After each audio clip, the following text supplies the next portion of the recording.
현재 우리나라에서 개발 중인 KF-21 3호기 보라매에 들어가는 스텔스 소재가 아직까지 세상에 개발된 적 없던 새로운 공법으로 개발되었다는 소식에 중국과 일본이 KF-21 전투기를 주목하고 있습니다. 심지어 짝퉁 뻥스펙 전투기인 J-20을 보유한 중국도 자신들이 못 만든 걸 한국은 한 번에 개발해냈다고 한탄했는데요. 오늘은 수십 년 동안 스텔스 기술의 최강자였던 미국마저도 긴장하게 하는 한국의 스텔스 기술에 대해 좀 더 자세히 알아보겠습니다. 일명 한국형 스텔스 도료인 TI-3C 맥신 전자파 흡수 소재를 KF-21 전투기에 적용할 시 어느 정도의 성능을 발휘하고 정말 미국의 스텔스 기술력보다 더 뛰어날까 하는 것이 국방과학연구소에서 뜨거운 논쟁이 되고 있습니다.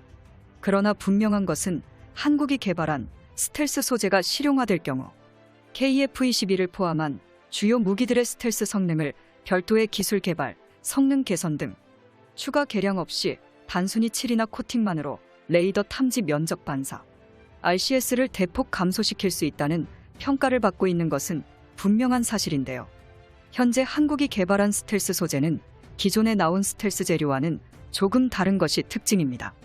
전기가 통하는 금속인 티타늄과 탄소 섬유를 나노미터 두께의 마이크로미터 크기를 가지는 2차원 평판 구조로 합성한 후 열 처리를 통해 개발했는데 이는 전자파 흡수 능력이 매우 뛰어나다는 성질을 지니고 있습니다. 또한 코팅하는 스텔스 형태로 사용할 수 있습니다. 여러 번 적층하면 두께 및 투과도 표면 저항을 자유롭게 제어할 수도 있습니다. 특히 이 필름을 55나노미터 두께로 적층했더니 99% 이상의 전자파가 차단되었다는 연구 결과가 있었는데요. 이는 현재까지 세계에서 보고된 어떤 전자파 차단 소재보다 우수한 성능으로 확인되었습니다. 무엇보다도 KF-21 전투기를 둘러싸고 국내에서 제기되고 있는 가장 뜨거운 논쟁 중 하나가 과연 KF-21은 몇 세대급 전투기냐 하는 경우입니다. 전투기의 레이더 피타메피 능력 같은 스텔스 기능에 따라 5세대 또는 4세대로 구분되는 것을 아실 겁니다. 반면 한국의 국방과학연구소나 한국항공우주산업 등 개발 주체들은 4.5세대라는 모호한 표현을 사용하고 있습니다. 그동안 우리가 KF-21 보라매를 4.5세대라고 부른 까닭은 절반의 스텔스 플랫폼으로 시작해 단계적으로 5세대 전투에 도달하는 진화형 블록2, 블록3 개념 때문이었습니다. 따라서 KF-21의 동체 형상은 5세대 급의 높은 스텔스 형상으로 설계되어 제작되었습니다. 이러한 점에서 프랑스의 라팔 전투기나 중국제 짝퉁 전투기들과는 차원이 다른 성능을 보여줍니다. 사실 미국이 자랑하는 세계 최강 스텔스 전투기 F-22 랩터와 KF-21을 닮았다는 소리를 들을 정도인데요. 즉 기체 형상이 레이더 전파의 반사를 최소화할 수 있게 설계했다는 뜻입니다. 그래서 공대공 미사일 4기를 관매립식으로 설치하는 것도 같은 이유에서입니다. 그러나 아직 한국의 기술력은 완벽하지 않습니다. KF-21 블록 1, 블록 2까지는 유로파이터 타이푼, 라팔 등 최신 기종의 레이더 반사 면적인 RCS 1제곱미터보다는 약간 우선 수준의 스텔스 성능인 0.5제곱미터를 갖출 계획이라고 밝히고 있습니다. 블록 3에서는 무장창을 기체 내부로 매립해 미국 수준으로 높인다는 계획인데요. 미공군의 F-22는 0.01제곱미터 100%이고 35년에는 0.001제곱미터 수준으로 개량한다는 계획입니다.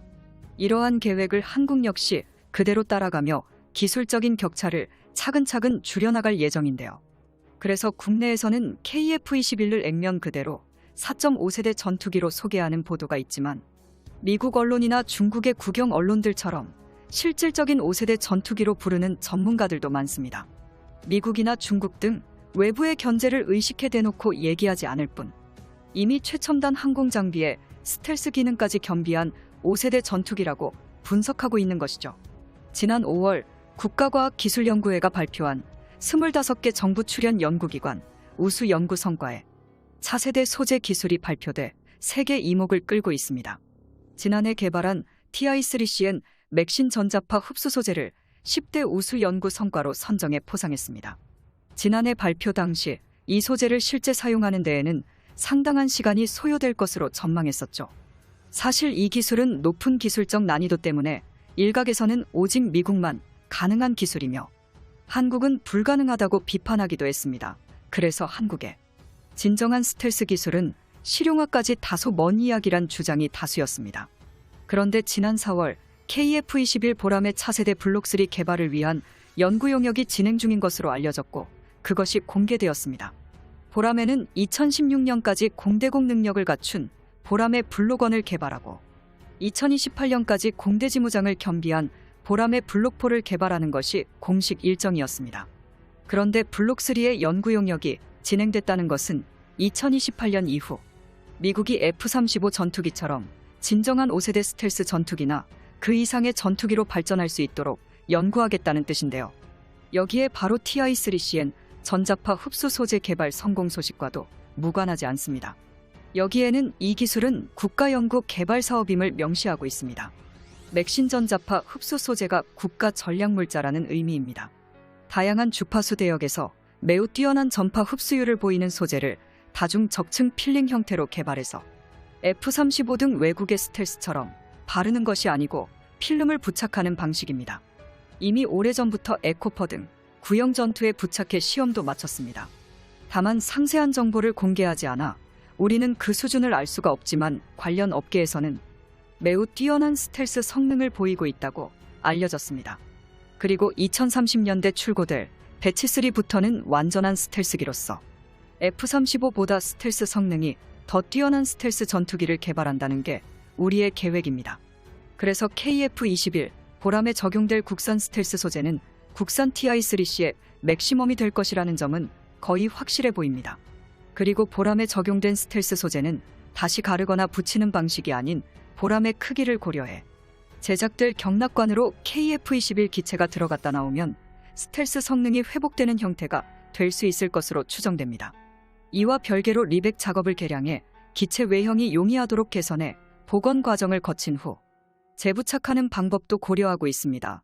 이처럼 스텔스 기능을 갖추는데 어떤 방법을 선택할지는 보람의 블록3 개발을 위한 연구 용역 결과에 따라 결정이 되겠지만 들뜬 페인트를 다시 칠하려면 칠하는 시간 기존의 페인트를 긁어내는 작업에 더 많은 시간과 더 많은 노력이 소요됩니다.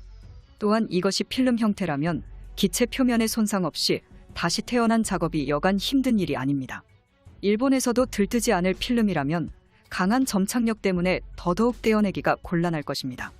그러나 KF-21 보람에에 적용된 스텔스 소재는 이런 번거로운 재도포 또는 재접착 과정이 생략된 기존에 없던 새로운 소재의 특성 회복 방식이 적용되어 유지보수의 획기적인 전기를 가져올 전망입니다. 쉽게 말해 국산 스텔스 소재는 다시 바르거나 붙이는 방식이 아니라는 것입니다. 이 때문에 한국의 스텔스 기술은 이제 미국의 스텔스의 필수 기술을 앞지르게 된 이유입니다. 여러분들의 구독과 알림 설정이 좋은 영상을 만드는 데 많은 힘이 됩니다. 이상 대고구려 제국에서 영상을 제작하였습니다. 땡큐 포 와칭.